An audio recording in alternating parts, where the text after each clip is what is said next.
anak-anak, apa kabar semuanya? Semoga kalian sehat selalu ya. Hari ini kita akan belajar tema 1, subtema 1, muatan pelajaran PPKN dan Bahasa Indonesia.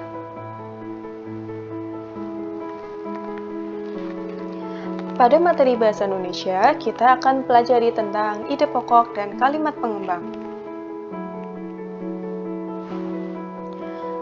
Apa itu ide pokok? Ide pokok adalah ide atau gagasan yang menjadi pokok pengembangan paragraf. Biasanya, ide pokok terdapat di dalam kalimat utama. Ide pokok disebut juga gagasan utama atau gagasan pokok. Dalam satu paragraf hanya ada satu ide pokok. Fungsi ide pokok. Fungsi dari ide pokok yaitu 1. Memberikan penjelasan dari inti suatu bacaan atau paragraf. 2. Dapat mengetahui ide utama dari paragraf tersebut. Cara menentukan ide pokok. Untuk menentukan ide pokok, cara yang dilakukan adalah membaca paragraf dengan cermat. Yang kedua, cermati kalimat pertama hingga terakhir. Apakah kalimat pertama gagasan pokok atau penjelas? Yang ketiga, terus baca hingga ditemukan gagasan pokok dari paragraf. Apakah berada di awal, akhir, atau awal dan akhir? Letak ide pokok.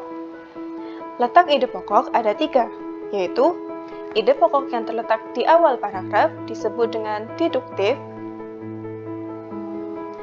Ide pokok yang terletak di akhir paragraf disebut dengan induktif.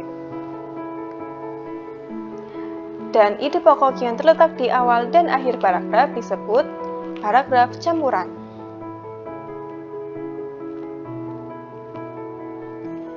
Sekarang kita akan belajar untuk mencari ide pokok. Baca paragraf berikut ini ya.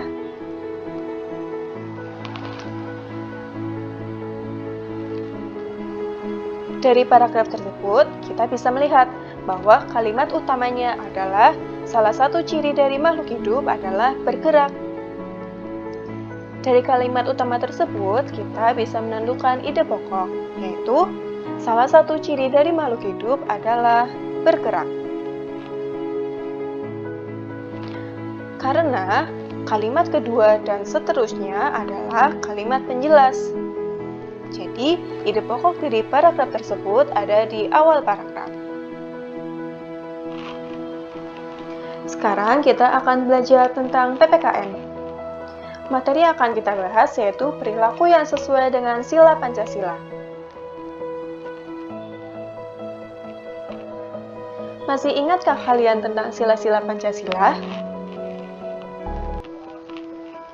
Lambang sila Pancasila terdapat pada burung Garuda Indonesia. Sila Pancasila terdiri dari 5 sila. 1. Ketuhanan yang Maha Esa. 2. Kemanusiaan yang adil dan beradab. 3. Persatuan Indonesia. 4. Kerakyatan yang dipimpin oleh hikmat kebijaksanaan dalam permusyawaratan perwakilan. Dan yang kelima, keadilan sosial bagi seluruh rakyat Indonesia. Berikut ini akan dijelaskan contoh bentuk sikap yang sesuai dengan sila Pancasila. Contoh yang sesuai dengan sila pertama, yaitu beribadah sesuai dengan agamanya, saling menghormati antar pemeluk agama, dan tidak memaksakan agama kepada orang lain. Contoh sikap yang sesuai dengan sila kedua yaitu mengakui persamaan hak dan kewajiban sesama manusia, saling menolong sesama manusia, tenggang rasa, dan menjunjung nilai kemanusiaan. Contoh sikap yang sesuai dengan sila ketiga yaitu menjaga persatuan dan kesatuan Republik Indonesia, cinta tanah air, dan rela berkorban demi bangsa dan negara. Contoh sikap yang sesuai dengan sila keempat yaitu mengutamakan musyawarah mufakat, mengutamakan kepentingan umum di atas kepentingan pribadi atau kelompok, dan tidak memaksakan kehendak orang lain.